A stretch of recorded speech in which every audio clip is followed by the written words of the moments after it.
Hey guys, great film. I absolutely loved it. Look, Jamie, first question is for you. Lori is almost as resilient as Michael, and is going to stop at nothing until she takes him down. She's a true warrior, but on the sidelines for most part of this film. The first film's really a study in trauma for Lori. Can you talk to me about her journey in this film? Wow, you just summarized everything really well. Yes, the first movie is about her trauma. This is a movie about everybody else's trauma.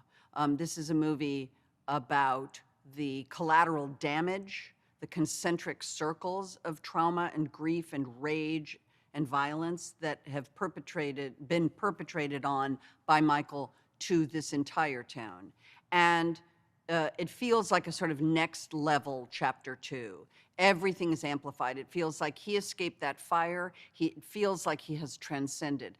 Honestly, I believe that if Lori had died in the back of that truck, surrounded by her daughter and her granddaughter, and Michael was dead, she would have died a hero's death and happy. She would have died with a beatific smile on her face.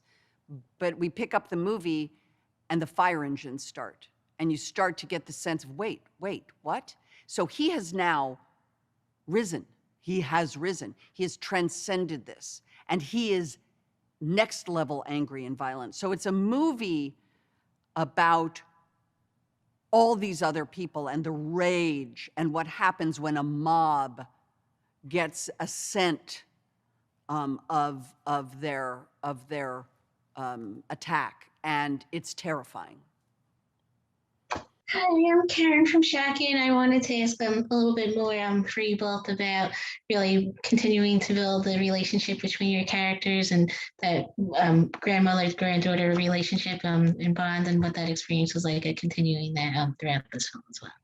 Go, Andy. Go, Andy. My Where'd she go? Oh, is she there? No, I'm here. Can you see me? I think that the relationship was started in the 2018 movie and built upon here. And I think that Jamie Lee really was the one that brought us all together, both Judy Greer and myself. And she kind of is like our on-screen and off-screen matriarch, I think, in the bunch. And one of the things that Judy and I were musing on earlier that was so special about filming Halloween Kills is that we basically lived together, Judy, Jamie, and I, in a little like bed and breakfast in Wilmington. Dreamers Welcome. If you guys go check it out, it was amazing. And we basically lived together for that whole time and just kind of were able to be together and build on what relationship we had and just sit on a big, beautiful porch and kind of get to know each other a little bit deeper. And then go to work and fight Myers.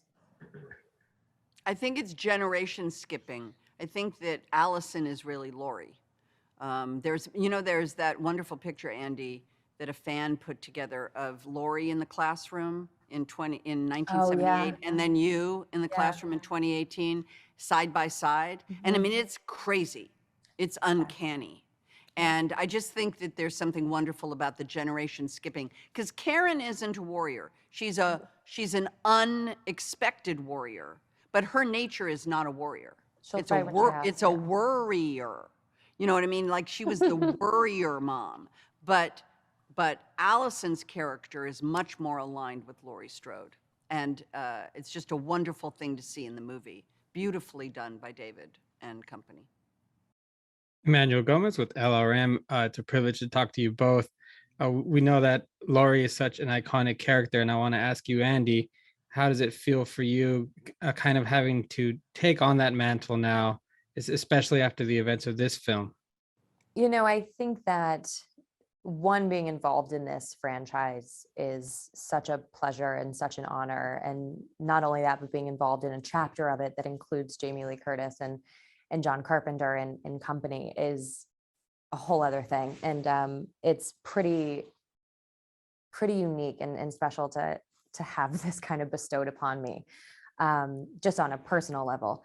And then as the character, you know, I think that Jamie is exactly right, that Allison is Laurie in so many ways, and seeing kind of her grow and kind of, you know, in 1978, we didn't get to see Laurie grow up a little bit. And with these films, at least, we're kind of seeing Allison and maybe what would be in a different world. And it's a pretty interesting dynamic to have to be so young and pick up the torch in a way that makes your grandmother proud and that you do it right. Hey, Chris Hayner from GameSpot. Jamie, unless I'm very mistaken, this is the first Halloween movie you've been involved in where you do not share a single second of screen time with Michael himself. What was your reaction to learning that, and then also finding out that sort of the relationship with Michael is changing and that it's becoming the town of Haddonfield that's rising up against this man? Well, you have to remember, Laurie, first of all, thinks Michael's dead, and she's a wounded warrior. So she is rendered impotent by this attack. She's been knifed in the stomach. She's had a surgery. So when we first meet her, she's just, she's a wreck. She's just been, she's just survived the surgery. As the movie progressed, I understood what David was doing. You see, she's the target. Michael is the arrow. Michael is trying to come to her.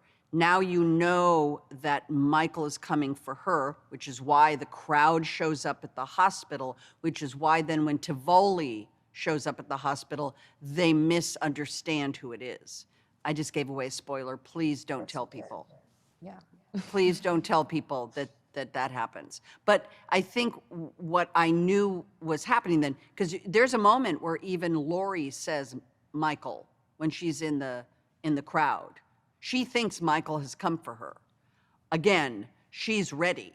She would take him. She would take it all to save her family. So I thought it was a really interesting choice of David's, and I thought that the ending, the last 10 minutes of this movie are as spectacularly beautiful, gruesome, mega violent, next level, chaos, insanity. Andy, you're so, that whole sequence with Dylan and you, and then the mob, and then the people, and then the violence, and then Judy, and just the way that the movie builds. It's like an opera. It feels operatic, and then it stops. And it's just, I remember the first time I saw it, I was like, no.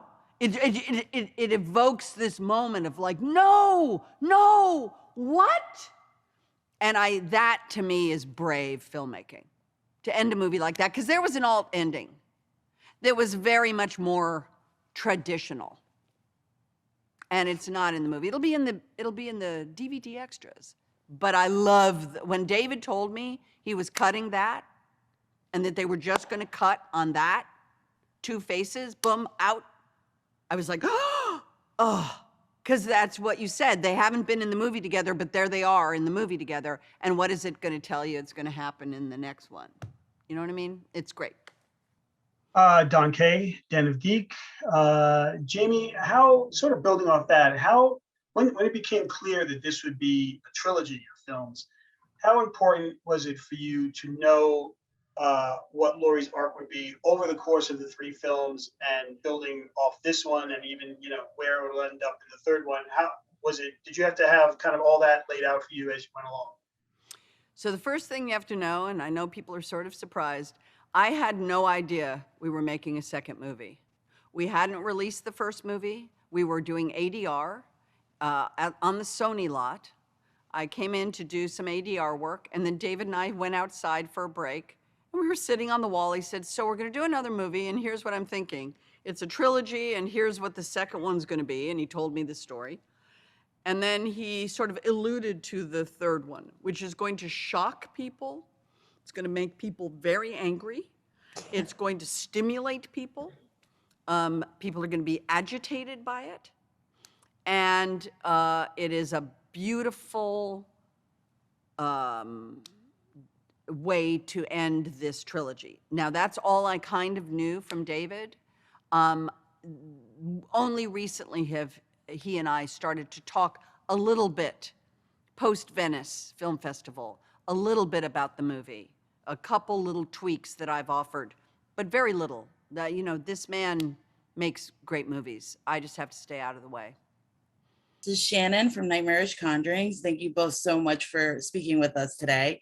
This is a simple question that's really not that important, but if the opportunity had presented itself, would you have ever taken the role of Michael Myers to hide under the mask and destroy whatever? Wow, Andy, please answer that question. Huh. Yes. Why not? It sounds like it could be interesting and fun. I will say it would probably be a lot less scary, but it could be a blast. That'd be amazing. Yeah, I would simply say, in all honesty and seriousness,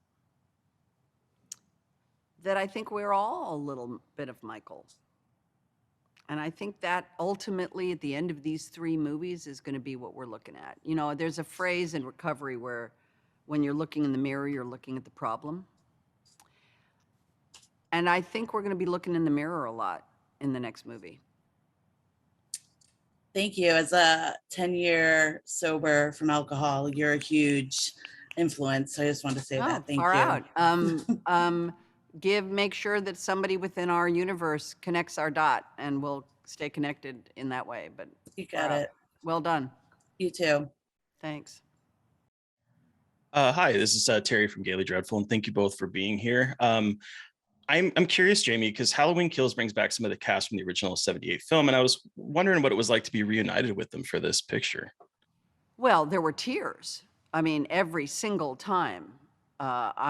As you all know, again, you're not going to tell people in the movie, I'm not in the movie with any of those legacy players, except I see Charles in the mob, but that's it. I don't have a word with any of them except Tommy, who is a different actor playing Tommy Doyle. So I saw Kyle, I saw Nancy Stevens, I saw Charles Cyphers, I saw Nick Castle on set. And each time I saw them, or the first time I saw each of them, there were tears. Because the truth is, this is a town that's lost a lot of people. Guess what? I've lost a lot of people. You've lost a lot of people. Nancy Stevens has lost a lot of people. Charles Cyphers has lost a lot of people. Deborah Hill was our connective tissue. Deborah Hill is gone. Deborah Hill is the reason I'm here. I think it's the reason the women in the movie, the original Halloween, are so strong. Deborah Hill's gone. And we're still here. So every time I saw Kyle, the first time, sobbing. Nancy Stevens sobbing. Charles Cyphers sobbing. Because it's extraordinary that we are doing this 43 years later. It's extraordinary. Where did you see him? Where was he?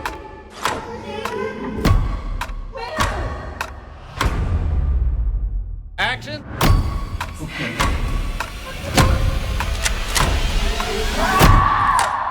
Happy Halloween.